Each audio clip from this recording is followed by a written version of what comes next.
Dersimizi devamlaştırmaz hürmetli vatandaş.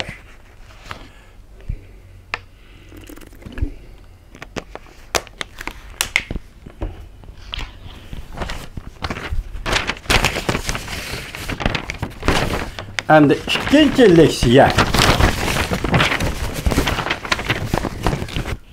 Bugungi istağı 2022 yil 2 ayning 9-kuni. İkinci leksiya mavzu mundaq. Amerikada Cumhuriyetçiler Partisi mensupları Devlet Meclisi a'zosi NBC televiziya stansiyasining Şinjan'da kişilik hukuk, müstemlik Uyg'uristonda kişilik hukuk to'g'risidagi ilan, yani reklamni tarqitishni rad qilganligi sababdan NBC televiziya stansiyasini aybladi. Mavzuda xabar 2 ayning 9-kuni Amerika ovozining Xitoy tili programmasi e'lon qilindi. Xabar bunday boshlandi. Washington, Amerika Devlet Meclisi Cumhuriyetçiler Partisi mensubu Michael Walters, Amerika'da radyo televiziyası NBC'nin Beijing'de ötküzülülen kişilik olimpik murasimi mezgilide özü işleyen Amerika şirketlerinin Cumhur hükümetinin kişilik hukuku xilaflık kılış meselesini aks ettirgen video filmini televiziyada tartışın rad qilganligini Amerika şirketlerinin Cumhur hükümetinin kişilik hukuk xilaflık kılışıgı sel qarğanlık meselesini aks ettirgen video filmini televiziyada tartışını rad qilganligini aybladi. Cumhuriyetçiler Partisi mensubu Florida ştatlık Devlet Meclisi a'zosi, Avam Palata a'zosi Michael Walters 2 ayning 5-kuni Twitter'da maqola e'lon qilib, mundaq ko'rsatdi: men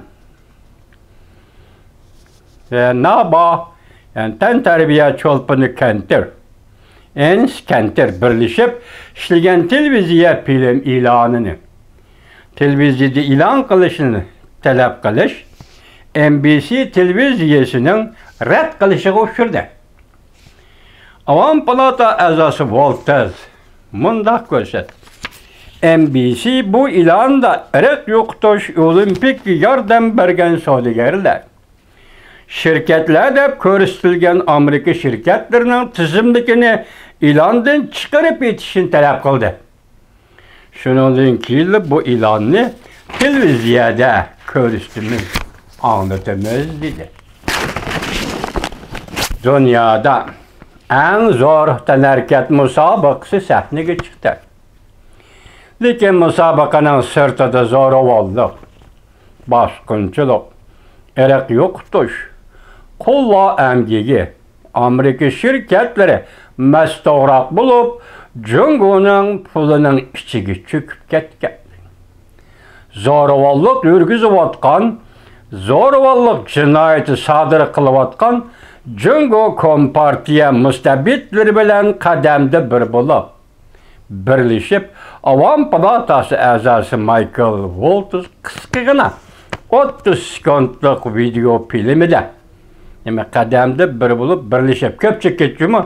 Avam Palatasi a'zosi Michael Walters qisqagina 30 sekundlik video filmida ana shunday kirish so'z e'lon qilgan edi.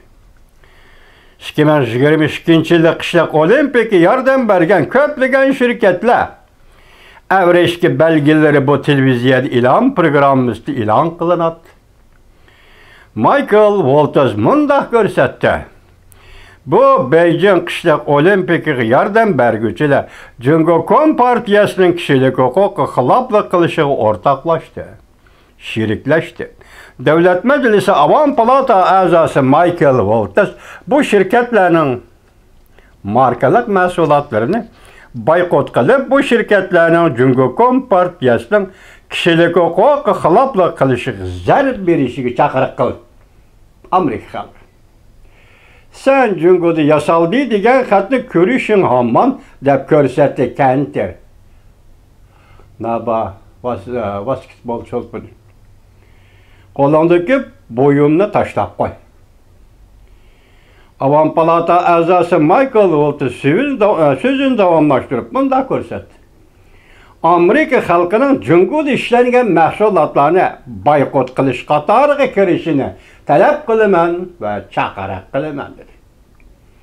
Bu şirketler Coca-Cola, Campbell, Procter, Visa, ondan keyin Airbnb, Intel, Nike, Nike qatarlıq Amerika şirketleri. Gapning ma'nosi bu şirketler Jungoning bu qatam olimpik musobaqa o'tkazishiga yordam qildi. Michael, Devlet Avam Palata a'zosi Michael Waltz qisqagina film ishlab buni fosh qildi. Jungoning kishilik huquq xiloflik qilishini fosh qildi va buning yordam bergan Amerika shirkatlarini fosh qildi. Buni NBC televiziyasidan mush orliqda olimpik murosim orlig'ida anglitsan, ko'rsatsan desa yaxshi rad qildi. Onunğa qarşı hazır Avam Palata a'zosi Michael Waltz Twitter'da xat e'lon qilib, Amerika xalqi murojaat qilib, bu Amerika shirkatlarining mal-besat buyum mahsulotlarini sotib berishini to'xtatdi. Qo'longa Made China Jungoda ishlandi degan xat chiqqan bo'lsa, bu malni tashlab boykot qil dedi, chaqiriq qildi dedi.